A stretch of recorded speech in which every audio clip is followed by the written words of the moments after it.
ఉండాలి అనేటటువంటి ఆలోచన కూడా ప్రవర్తిస్తున్నారు అధికారులు. ఎవరి డబ్బులతో జీతాలు తీసుకుంటున్నారు? ఆ పబ్లిక్ వస్తే వాళ్ళ గంటలు వెయిట్ చేస్తారు. ఆ ప్రజాప్రతినిధులు ఎలక్టెడ్ మెంబర్స్ లెటర్ ఇచ్చి పంపిస్తే కనీసం అక్నాలజ్మెంట్ కూడా ఇచ్చి పంపించారు సార్. కనీసం అక్నాలజ్మెంట్ కూడా ఇచ్చి పంపించరు. ఒక జెరాక్స్ తీసి ఆఫీస్లో కనీసం అక్నాలజ్మెంట్ ఇచ్చి పంపిస్తే కనీసం వాళ్ళకి ఆసంతోషంగా ఉంటుంది. అది కూడా ఇవ్వరు. ఇంకొకటి బెదిరిస్తారు. మీరు పర్టికులర్ చెప్పిస్తే మేము ఇదాం అవుతాం అనుకుంటారా అని బెదిరిస్తారు. ఇంకొకరు లెటర్ తీసుకెళ్ళిన వాళ్ళని మీకు కనీస సమాచారం ఇవ్వాల్సిన బాధ్యత లేదా? ప్రోటోకాల్ తెలియదా మీకు?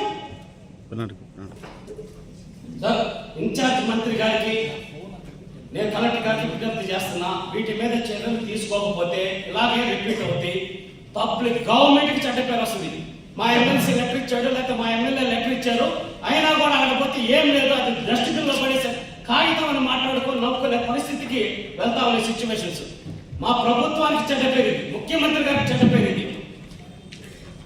ఖచ్చితంగా దీని మీద సీరియస్ గా చేసుకోవాలి, వెరిఫై చేసుకోవాలి ఏం జరుగుతుందని. ఒక ప్రజాప్రతినిధి, ఒక ఎమ్మెల్యే ప్రోటోకాల్ ఏంటో తెలుసుకోండి. ఫస్ట్ వాళ్ళు వచ్చిన లెటర్కి ఒక వాల్యూ ఏంటనే తెలుసుకోండి.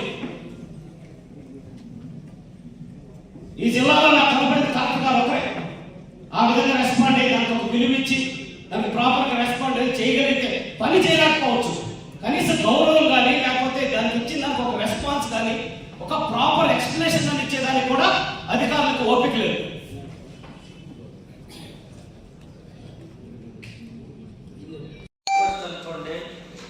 ఒక కుప్పం నియోజకవర్గం ఇన్ఛార్జిగా ఉన్న ఎమ్మెల్సీ గారికి ఇటువంటి ఆవేదన ఉంటే ఇక కామన్ నియోజకవర్గాల పరిస్థితి ఏమి అనేది ప్రజల ముందర డిస్కస్ చేయకూడదు. కాబట్టి అధికారులు మనం ఉన్నాం కాబట్టి మా రిక్వెస్ట్ మంత్రివర్యులకు ఏమంటే, సాక్షాత్ ముఖ్యమంత్రి గారి నియోజకవర్గంలోనే ప్రాతినిధ్యం వహిస్తున్న ఎమ్మెల్సీ గారికి ఇటువంటి అవమానాలు ఉంటే స్థానిక చిత్తూరు నియోజకవర్గ టౌన్ ఎమ్మెల్యేగా ఎందరికో వచ్చి అడిగిన ప్రతి ఒక్కరికి కూడా అడిగిన తక్షణమే లెటర్ ఇచ్చిన ఎమ్మెల్యేగా నేను.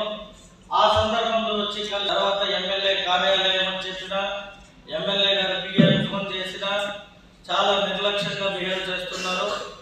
నేను యాజ్ ఎమ్మెల్యేగా మొదటిసారి శాసనసభకి వెళ్ళాను కాబట్టి ఒకవేళ మీ అందరికీ సీనియర్ కాదు, ఇతను బెంగళూరు నుండి వచ్చాడు, సబ్జెక్ట్ తెలిసి ఉండదు, లేదా మేము అధికారులు మాకు అనుభవం ఎక్కువ, మాకంటూ కొందరు నాయకులు ఉంటారు వారి ద్వారా వచ్చాము, లేదంటే మేము కలెక్టర్ దగ్గరికి పోయాము, కలెక్టర్ గారు మమ్మల్ని చూస్ చేశారు, లేదా ఎస్పీ గారి దగ్గరికి వెళ్ళాము, ఎస్పీ గారు చూస్ చేశారని పోలీస్ కానీ రెవెన్యూ అధికారులు ఎవరైనా భావించేటట్టయితే మా ముఖ్యమంత్రి గారు మాకు మొట్టమొదటిసారిగా చెప్పిన ఒకే ఒక భాష మంచితనం ఏమిటంటే, ప్రజాప్రతినిధులు ప్రజలతో పాటు అధికారులతో కూడా ఫ్రెండ్షిప్ అనే 12 అక్షరాలు మెయింటైన్ చేస్తే మాత్రమే ఒక మంచి ప్రజాప్రతినిధి అవుతామని చెప్పారు. కాబట్టి ఎంతో ఇష్టపడే వ్యక్తిగా నేను వారి మాటల్ని, వారి పాలసీని, వారి ఆలోచనల్ని, వారు అనుగుణంగా వారు ఎంత గౌరవం అధికారులకు ఇస్తారంటే, ప్రజాప్రతినిధులైనా ఒక్కొక్కసారి ఒక మాట అన్న సందర్భాలు ఉన్నాయి కానీ ఏ ఒక్క అధికారిని కూడా దూషించిన సందర్భాలు లేదు. అనేక సందర్భాల్లో మేము ఆవేశంతో ఏదైనా చెప్పినా అధికారుల్ని మార్చుకొని పని చేసుకోండి అని నచ్చ చెప్పారు తప్పితే అధికారుల పైన ఏ రోజు కూడా ఎటువంటి ఒక దుర్భాష వాడిన మా ముఖ్యమంత్రి గారి సొంత జిల్లా కాబట్టి ఈ జిల్లాకి గౌరవం తేవాలి. కాబట్టి పదే పదే ఇప్పుడు మా ఎమ్మెల్సీ గారు కావచ్చు, నేను కావచ్చు, కలెక్టర్ గారి మాటని వారి సందర్భాన్ని పదే పదే ఎందుకు చెప్పామంటే, collector is superior for this district అన్నప్పుడు వారే అంత గౌరవం ఇచ్చేటప్పుడు మిగతా అధికారులు మిగతా ఉన్న సెక్షన్స్ లో ఎందుకు పాటిస్తలేదు అనే దీనికే పదే పదే వారి మాట ఇక్కడ మేమందరూ చెప్తున్నామంటే నేను ఒక్కడే కాదు, నేను ఎక్కడో ఉంటే కూడా ఫోన్ చేసి ఎమ్మెల్యే గారు మీరు అడిగిన పనికి ఫండ్స్ వచ్చినాయి, మీరు ఆ పని స్టార్ట్ చేయొచ్చు అని చెప్పారు. That is the reply from collector అన్నప్పుడు మేము చాలా హ్యాపీగా ఫీల్ అవుతాం. అలాగే అధికారులు కూడా ఆ ఇగో అనే 3 అక్షరాలు మీకు మాకు లేకపోతే ప్రజలకు మంచి జరుగుతుంది. నేను కూడా ఫ్రెండ్లీ నేచర్ కోరుకునే ఒక ఫస్ట్ వ్యక్తిని కాబట్టి ఈ టౌన్ పక్కన చుట్టుపక్కల నియోజకవర్గాల నుండి కూడా అనేక మంది వారి సమస్యలతో నా దగ్గరికి వస్తారు. ఏదో స్థానిక ఎమ్మెల్యే ఇక్కడ అన్ని సెక్షన్స్ ఉంటాయి, అధికారులు ఉంటారు, మనం రెఫర్ చేస్తే పని చేస్తారు అని ఒక గుడ్ ఇంటెన్షన్తో మా దగ్గరికి వస్తారు. మేము ఆ పనిని చేయలేని పక్షంలో ఇప్పుడు ఎలాగైతే ఎమ్మెల్సీ గారు ఆవేదన చెందారో అంతకు 10 రెట్లు వారికన్నా ముఖ్యమంత్రి గారి నియోజకవర్గంలో ఉంటే అన్ని అధికారాలు ఉంటాయి, కొంచెం కోఆపరేషన్ ఉంటుంది. నేను అనుకునేవాడిని ముఖ్యమంత్రి నియోజకవర్గం కాబట్టి మా బావగారి గురించి అందరూ భయపడతారు అని అప్పుడప్పుడు ఆయన చెప్పుకుంటూ ఉంటారు. ఏమంటే ఎమ్మెల్సీ గారు ఈ పని చేస్తారా అని. ఈరోజు ఆయన ఆవేదన చూశాక ఇక నేను ఎవరిని అడగదలుచుకోవాలి. ఏదన్నా అడగదలిస్తే మా ఇన్ఛార్జ్ మంత్రి గారిని, కలెక్టర్ గారిని, లేదంటే స్ట్రైట్గా ముఖ్యమంత్రి దగ్గరికి వెళ్ళి, సార్ నాకు తెలియక నేనే పలానా వ్యక్తికి లెటర్ ఇచ్చా, అనుభవం లేకనో లేదా ఎవరో రెఫరెన్స్ మంచి వ్యక్తి అంటే, బట్ అతను ప్రయోజకుడుగా లేదు, ఒక ఎమ్మెల్యే రెస్పెక్ట్ ఇవ్వడం తెలీదు, ప్రజలకు వస్తే ఏం చేయాలనేది తెలియదు అనే దీనిపైన ఇక్కడ ఉన్న మా 2 విప్పులు, వారికి అడిషనల్గా మన గంగాధర్ నెల్లూరు ఎమ్మెల్యే గారు విప్పుగా, ఎమ్మెల్సీ గారు విప్పు అంటే మండలి, అసెంబ్లీలో 2 ఉంటారు. సో చిత్తూరు నియోజకవర్గంలో అధికారులు ఎమ్మెల్యేని అంటే కోఆర్డినేషన్ చేసుకోకపోతే మేము ఎవ్వరూ కూడా ఏ ఒక్క పనిని ఏ ఒక్క అధికారికి రెఫర్ చేయడానికి ఇష్టపడకుండా ముక్కమూడిగా పోయి ముఖ్యమంత్రి గారి దగ్గర మేము ఏం చెప్పాలో అది చెప్పేసి వారికి ఏం చేయాలో చేసి వచ్చేస్తాం. అంటే ఈ మాట ఎందుకు ఈరోజు ఇంత ఆవేదనతో చెప్తున్నాను అంటే, ఎమ్మెల్యే కూడా ప్రతి ఒక్క అధికారికి ఫోన్ చేయలేదు. కొన్ని సందర్భాల్లో ఎక్కడో ఒక జాగాలో ఏదో ఒక చిన్న ఇష్యూ జరిగితే పిఎల్కి చెప్తాం, టక్కని ఫోన్ చేసి సాల్వ్ చేసి ప్రజలు మేము మా ఇల్లు కట్టుకోవడానికి పవర్ అడగము, వాటర్ అడగము, రోడ్డు కూడా అడగము, అవసరమైతే రోడ్డు కూడా మేము చేసుకునే సిద్ధపడిపోయింటాము. ప్రజల కోసం మేము ఉండి గెలిచి ప్రజల పక్షాన మేము అడిగినప్పుడు అధికారులు మాకు సహకరించకపోతే ఎందుకు మేము ఇంకా ప్రజాప్రతినిధులుగా మేమేం నామినేటెడ్గా పదవులు తీసుకోవాలి. ప్రజలు ఎందుకు ఎన్నుకున్నారు?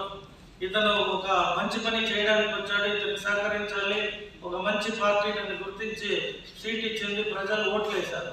ఆ ఓట్లు వేసిన ప్రజలకు మనం ఏమీ చేయలేకపోతే ఇంకా ప్రజాప్రతినిధిగా మేము ఎందుకు కంటిన్యూ కావాలి? మేము గత 4-5 సంవత్సరాలు కలెక్టరేట్ని చూసాము. ఇప్పుడు కలెక్టరేట్ని చూస్తే కాసేపు నేను 2 మినిట్స్ ఆగి వచ్చాను. నేను అక్కడ అంటే ఒక షైనింగ్ అనిపిస్తుంది. పెయింటింగ్తో పాటు పార్క్స్ కానీ అక్కడ వచ్చిన ప్రజలకు ఇబ్బంది కలగకుండా ఏం చేయాలి అంటే, ఒక కలెక్టర్ని సమస్యతో వచ్చిన వారు కూర్చోవడానికి అక్కడ నీట్నెస్ ఉందా అంటే, ఒక కలెక్టర్ గారి ఆలోచన అంతా వచ్చి పని చేస్తున్నప్పుడు మనమందరూ వారి ఆలోచనలతో పాటు మాకు కూడా మా పార్టీ అధికారంలోకి వచ్చింది, మంచి అధికారులు వేసుకున్నామని మేము భావించే సందర్భంలో మీరు ఎందుకు ఎక్కడ మిస్కమ్యూనికేట్ అవుతున్నారో లేదంటే ఎందుకు ఆ ఈగోస్ వచ్చేస్తున్నాయో నాకు అర్థం కాలేదు. ఒకవేళ మేమందరూ మీకు అనిపించచ్చు కొత్త వారాన్ని కూడా, మేము కొత్త వారం నేర్చుకోవాలి, మీతో కలిసి పని చేయాలనే కదా మేము ప్రతి ఒక్క అంశంలో కూడా కొన్ని విషయాలు మనకు తెలియలేకపోవచ్చు ఒకవేళ కొత్త కాబట్టి రాజకీయానికి. ఇప్పుడు అప్పుడే మా అన్న మురళన్న చెప్పినట్టు we are indicating we have my own designation. By designate principal secretary title. Above that. Okay? Do you think that where are you? Are you think that? Okay. Well, below to you? Not for all. Myself, education department, forest department వచ్చే ఈ reactions ఉన్నాయి, మిగతా ఎక్కడ లేదు. ఉంటే I will handle it, no issue.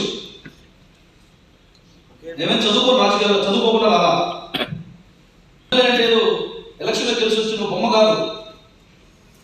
Public representative by the constituency, by the constitution.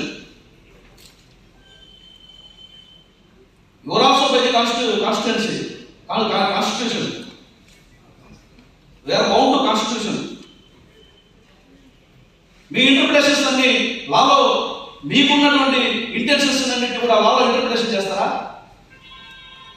చూద్దామా మీరు ఈ 4 సంవత్సరాల్లో మీరు ఎన్ని అపాయింట్మెంట్ ఇచ్చారో, మీరు ఎన్ని చేశారో దాన్ని తీసుకొచ్చి పెడదామా? ఒక సపరేట్ మీటింగ్ పెడదామా? ప్రీవియస్ గా ఫాలో దట్. అంటే మేము చెప్పేటప్పుడు సార్ నా మైసెల్ఫ్ ఎడ్యుకేషన్ నుంచి, సర్వశిక్షణ నుంచి మేము డీసెంట్గా కూడా రాసుకోండి. ఎందుకంటే లోకేష్ బాబు గారు మంత్రిత్వ శాఖ కాబట్టి బలంగా మాట్లాడాలి. సో మనమేమన్నా కాబట్టి మాట్లాడుతున్నాను. Is not fit for Chittoor district. మంచి అధికారం కావాలి. ఇప్పటి వరకు కనీసం మాకు రెస్పెక్ట్ ఇవ్వాలి. ఎందుకంటే మాకు రెస్పెక్ట్ ఇవ్వడం I represented. I have my own privilege by the constitution. MLA has privilege. కాబట్టి పబ్లిక్ రిప్రజెంటేషన్స్ చేస్తున్నప్పుడు ఆ డీలింగ్ని ఓన్ ఇంటర్ప్రిటేషన్తో చేయకూడదు అనేది నా రిక్వెస్ట్. అలాంటి అధికారులు ఉన్న మీకు కంప్లైంట్ చేస్తాం. ఇన్ రిటర్న్ కూడా మేము ఎవరికి మెయిల్ సేవ చేస్తాం. బట్టి రెస్పాండ్ అవ్వదు, కాల్ చేస్తే ఎక్కదు. మంత్రి గారు, ఆఖరిగా వ్యవసాయ శాఖకు సంబంధించి సంతపేట నందు మినీ కళ్యాణ మండపం నిర్మించేందుకు 22,90,000తో టెండర్ని ఆహ్వానించి బిడ్డింగ్ ఓపెనింగ్ చేశారు. బట్ వితౌట్ ఇంటిమేషన్ దాదాపు 23 లక్షల రూపాయల వరకు పని చేస్తున్నారు నా నియోజకవర్గంలో. అప్పుడేగా మా ఎమ్మెల్సీ గారు ప్రోటోకాల్ అన్నారు. ఒకవేళ ఎమ్మెల్యేలు అసెంబ్లీలో ఉంది, అది నిజంగా మంచి సమయం అయితే జస్ట్ మేమేం కోరుకుంటామంటే మాకు ఇంటిమేట్ చేసేస్తే మేము మా ఒక ప్రజాప్రతినిధుల దగ్గర మాకు గౌరవం ఉంటుంది. అంటే అక్కడ స్థానికంగా ఉన్న నాయకులను పంపిస్తాము. ఒకవేళ మేము వచ్చేదాకా ఆపమనో అభివృద్ధికి ఎప్పుడు అడ్డు చెప్పే వాళ్ళం కాదు. లేదా కొత్తగా ఇప్పుడు వచ్చి అక్కడ చెప్పే శాలువా మాల కోసం అయితే రాజకీయాల్లోకి రాలేదు. అంటే ఈ దేవాదాయ శాఖలో కూడా ఇటువంటిది జరిగింది. అది మీ నోటీస్కి తెస్తున్నా. ఇలాంటివి అనేకంగా ఉంటాయి, మనం మాట్లాడుకుంటాం.